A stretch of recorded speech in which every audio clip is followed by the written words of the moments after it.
তোমরা সবাই কেমন আছো? আশা করি তোমরা সবাই খুব খুব ভালো আছো। আমি অতটা ভালো নেই গো, কারণ আমার খুব খুব ঠান্ডা লেগেছে। হট করে যে এত ওয়েদার চেঞ্জ হচ্ছে, আমার খুব ঠান্ডা লেগে গেছে গো। কালকে তো একদমই উঠতে পারছিলাম না, আজকে তবুও একটুখানি ভালো আছি। তো এখন বাজে দুপুর 3টে। তো আজকে অনেকটাই দেরি হয়ে গেছে, রান্না করতেও দেরি হয়ে গেছে, আর এখনও তো আমাদের পেটে কিছু পড়েইনি। ছেলেকে খাইয়ে শুয়ে দিয়েছি, ও ঘুমিয়ে পড়ছে, দেখবে।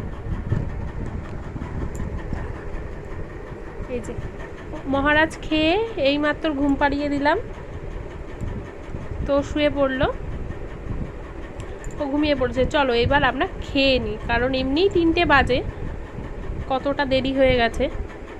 তো কালকে তো সেরকম কিছু রান্না করতেই পারিনি, শরীরটা অসুস্থ ছিল বলে। চলো আজকে দেখি কি কি রান্না করলাম। দেখো, এটা হচ্ছে কাঁচা টমেটো দিয়ে টক ডাল, এটা হচ্ছে বরবটি বাটা, এটা হচ্ছে উচ্ছে আর আলুর তরকারি, এটা আমার বর খুব ভালোবাসে।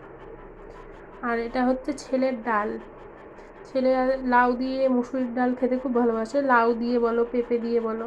এটা সকাল দুপুরের হয়ে গেছে, আর এতটা রয়েছে এটা রাত্রিদের জন্য। এখান থেকে এতটা তো আরও খেতে পারবে না, এখান থেকে মাঝখানে আমিও একটু ভাব বসাবো, কারণ আমারও ভালো লাগে। আর এটা হচ্ছে মাছ, তো এটা যেন কী মাছ বললো, খোকা ইলিশ বললো। বললো এটা খেয়ে দেখো, কারণ হচ্ছে ওর বাবা একটু কাটা জাতীয় মাছ না একটু কম খায়, মানে মাছটাই ভালোবাসে না। মা খালি মাংস, যদি মাছ আনতে বলি মাংস নিয়ে চলে আসবে।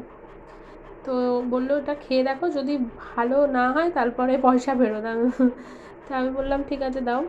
তো এটা বেগুন দিয়ে আলু দিয়ে ঝোল করেছি। তো এই তো হলো রান্না। আর ছেলের জন্য ডিম, ছেলে তো মাছ খায় না, তো ছেলের জন্য ডিম করেছি।